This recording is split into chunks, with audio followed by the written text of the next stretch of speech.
अस्सलाम वालेकुम प्यारे दोस्तों। आज जो वाकया हम आपको बताने जा रहे हैं, ये वाकया कोई खास पुराना नहीं है, लेकिन इसे सुनकर आपका ईमान जरूर ताजा हो जाएगा। तो चलिए वाकया को शुरू करते हैं। एक समुद्री जहाज जिस पर काफी बोझ था, तिजारत का सामान और ताजिर उस जहाज के ऊपर सवार थे। अब सफर के दौरान समंदर में तूफान की वजह से जहाज हिचकोले खाने लगा और बिल्कुल डूबने के करीब हो गया। तो जहाज के कप्तान ने एक तजवीज सबके सामने पेश की कि देखिए, जहाज के ऊपर बोझ बहुत ज्यादा हो गया है।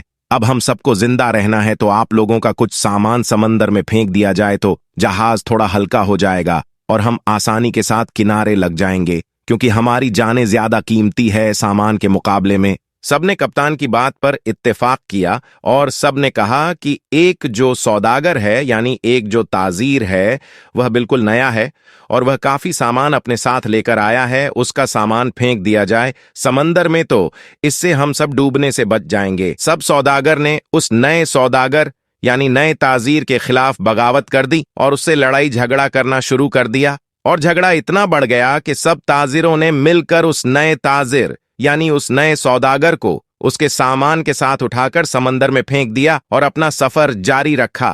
ताजिर को तो समंदर में फेंक दिया गया। वह ताजिर बहुत देर तक लहरों से लड़ता रहा, आखिरकार थक कर बेहोश हो गया। लेकिन कुछ देर के बाद जब वह होश में आया तो उसे मालूम हुआ कि समंदर की लहरों ने उसे किसी वीरान और नामालूम जजीरे पर लाकर किनारे कर दिया है। वहां आदम न आदमजाद दूर दूर तक कोई ठिकाना न था, बस छोटा सा जंगल और पानी ही पानी। सौदागर बड़ी मुश्किल से उठा, सांस ली, यहां तक कि वह चल भी नहीं पा रहा था। वह घुटने के बल गिर गया और कहा, या अल्लाह, इस मुश्किल सूरत हाल में मेरी जान को बचा ले, मेरी मदद फरमा। कई दिन वहां पर ताजिर के गुजर गए। उस दौरान ताजिर ने दरखत के फल खाए, खरगोश का शिकार करके उससे अपना गुजारा किया। उसको कहीं मीठी नदी का पानी मिल गया, वहां से पानी पीता। रात की सर्दी और दिन की गर्मी से बचने के लिए सौदागर ने जंगल से लकड़ियां काट काट कर एक छोटी सी झोपड़ी बनाई, ताकि ठंडी और गर्मी से अपने आप को बचा सके। एक दिन हुआ यूं कि जैसे कहते हैं ना, गरीबी में आटा गीला।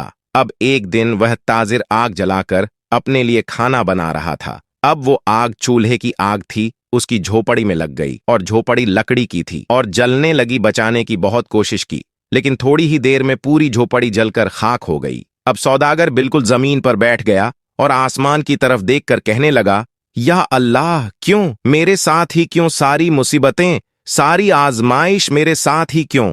हम लोग भी अक्सर शिकायतें करते हैं कि मेरे साथ ही ऐसा क्यों है, ये आजमाइश मेरे साथ ही क्यों है, ये मुसीबत मुझ पर ही क्यों? ऐसे ही उस ताजिर ने भी कहा, या अल्लाह, एक तो मुझे गलत तरीके से समंदर में फेंक दिया गया, अब ये छोटी सी झोपड़ी मैंने बनाई थी, या अल्लाह, तूने इसको भी जलाकर राख कर दिया। या अल्लाह, मेरे पास अब कुछ भी नहीं बचा है, मैं इस जगह पर अजनबी हूं, तन्हा हूं। या अल्लाह, ये आफतें मुझ पर क्यों आ रही हैं? ऐसी बहुत सारी शिकायतें उस सौदागर ने अल्लाह की बारगाह में की और गम के मारे वह भूखा ही सो गया। लेकिन सुबह एक हैरत अंगेज वाकया उसका इंतजार कर रहा था। जब वह सुबह उठा तो उसने देखा उसके जजीरे के करीब एक जहाज नजर आया।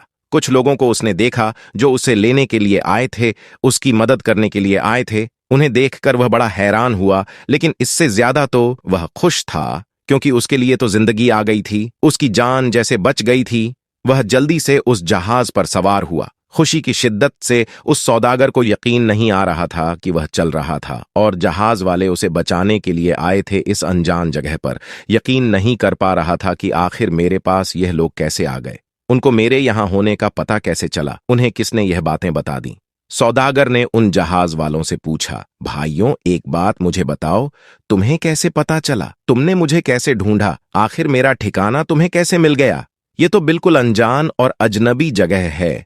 उस सौदागर के इन तमाम सवालों को सुनकर जहाज वालों ने जवाब दिया, हमने यहां पर धुआं उठता हुआ देखा था, तो हमें ऐसा लगा कि कोई शख्स हमें अपनी मदद के लिए पुकार रहा है, क्योंकि समंदर में जब कोई मुसीबत में फंसता है तो इसी तरह से इशारे देता है, और हमें ऐसा लगा कि किसी ने यहां पर आग जलाई है और धुएं के जरिए वह हमें मदद के लिए पुकार रहा है। हम तुमको देखने के लिए यहां पर आए। ये सुनकर ताजिर बड़ा खुश हुआ, अल्लाह का शुक्र अदा करने लगा और उसने अपनी कहानी सुनाई। बल्कि उन लोगों ने पूछा, तुम्हारे साथ क्या क्या हुआ? तो उसने बताया कि सौदागरों ने नाजायज तरीके से उसे उठाकर जहाज से बाहर फेंक दिया। समंदर में उसका सामान भी फेंक दिया गया। वह लोग जो कि जान बचाने के लिए आए थे, उन्होंने कहा, अच्छा तुम उस जहाज के बारे में हमें बता रहे हो, तो मैं आपको बता दूं कि वह जहाज अपनी मंजिल तक नहीं पहुंचा, बल्कि समंदर के लुटेरों ने उस जहाज पर हमला कर दिया, पूरा सामान लूट लिया और सारे ताजिरों को कत्ल कर दिया। सिर्फ तुम अकेले बच गए हो, तुम पता नहीं कैसे बच गए, अल्लाह ने तुम्हें बचा लिया। सौदागर यह सुनते ही जारुकतार रोने लगा। वही सजदे की हालत में गिर गया और कहने लगा, या अल्लाह, तेरे काम और तेरे फैसले सबसे बेहतर होते हैं। तू जो भी करता है अपने बंदों के लिए बेहतर ही करता है। बस हम ही बेसब्री हो जाते हैं, हमारे अंदर सब्र नहीं होता, वरना बाद में तो पता चलता ही है। अल्लाह, तेरा जो फैसला था वह बिल्कुल सही था। मेरे भाइयों और बहनों और दोस्तों, अगर आपकी हालात बिगड़ जाए तो आप डरे नहीं, आप खौफजा ना हो। बस इतना यकीन रखें कि खुदा की हर चीज में हिकमत होती है। जब भी आपका कोई काम रुक जाए, आपकी कश्ती भंवर में फंस जाए, आपकी झोपड़ी जल जाए, तो यह जान लें कि खुदा आपका अच्छा इंतजाम कर रहा है। दोस्तों, अगर आप अपने दिल को सुकून देना चाहते हैं और दुनिया व आखिरत के लिए आफियत चाहते हैं, तो सिर्फ अल्लाह का जिक्र करें, क्योंकि ये हमारी शैतान से हिफाजत फरमाता है और हमारे नफ्स को पाकीज़गी देता है। दोस्तों, अल्लाह पर भरोसा रखने का मतलब है कि अल्लाह किसी इंसान पर उसकी क्षमता से ज्यादा बोझ नहीं डालता।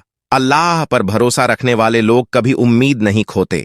अल्लाह पर भरोसा रखने का मतलब यह नहीं है कि इंसान गलती नहीं करता। अल्लाह ने इंसानों को कमजोर, त्रुटिपूर्ण और पतनशील बनाया है। अल्लाह पर भरोसा रखने के लिए सबसे पहले यह जरूरी है कि हम अल्लाह को अच्छी तरह से जानें। इसके लिए अल्लाह के कई नामों और गुणों को सीखना, उनका अध्ययन करना और उन पर विचार करना जरूरी है। ऐसा करने का सबसे अच्छा तरीका कुरान पढ़ना और सुन्नत के बारे में ज्यादा जानने के लिए नियमित रूप से समय निकालना है। वफादार जानता है कि जिस भी कठिन समय में वह खुद को पाता है, वह ईश्वर द्वारा भेजी गई परीक्षा है। वह चीजों को अपने तरीके से लेता है, यह याद करते हुए कि सर्वशक्तिमान अल्लाह ने उसे क्या सलाह दी है। ऐसा हो सकता है कि आप किसी चीज से नफरत करते हैं जब वह आपके लिए अच्छी होती है, और यह भी हो सकता है कि आप किसी चीज से प्यार करते हैं जब वह आपके लिए बुरी होती है। अल्लाह जानता है और तुम नहीं जानते। दोस्तों, हमें अपनी हर नमाज में अल्लाह पाक की तारीफ करनी चाहिए, जो तारीफ के लायक है। तारीफ में आप अल्लाह पाक के नमों की तारीफ कर सकते हैं कि अल्लाह, तू ही करीम है, तू ही खिलने और झिलाने वाला है, तेरे ही हुक्म से ये दुनिया चलती है, तू हर चीज पर कादिर है। अल्लाह के बारे में अकीदा ए अहले सुन्नत व जमात, अल्लाह ताला अपने इल्मो कुदरत से हर जगह मौजूद है और जाती एतबार से जैसा अजल से है वैसा ही है और वैसा ही रहेगा। मुझे उम्मीद है कि आज की इस कहानी को सुनकर आपका ईमान जरूर तरोताजा हो गया होगा और बहुत कुछ आपको सीखने को मिला होगा।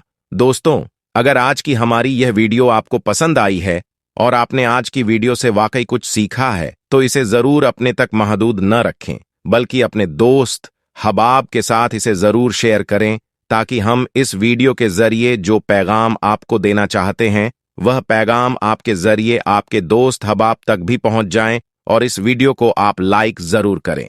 अगर आपने हमारे चैनल को सब्सक्राइब नहीं किया है, तो अभी सब्सक्राइब कर ले और आइंदा आने वाले ऐसे ही दिलचस्प वीडियोस की नोटिफिकेशन के लिए बेल आइकन पर क्लिक करना ना भूले। बहुत जल्द एक और नई वीडियो के साथ आपकी खिदमत में हाजिर होंगे। तब तक के लिए अल्लाह हाफिज।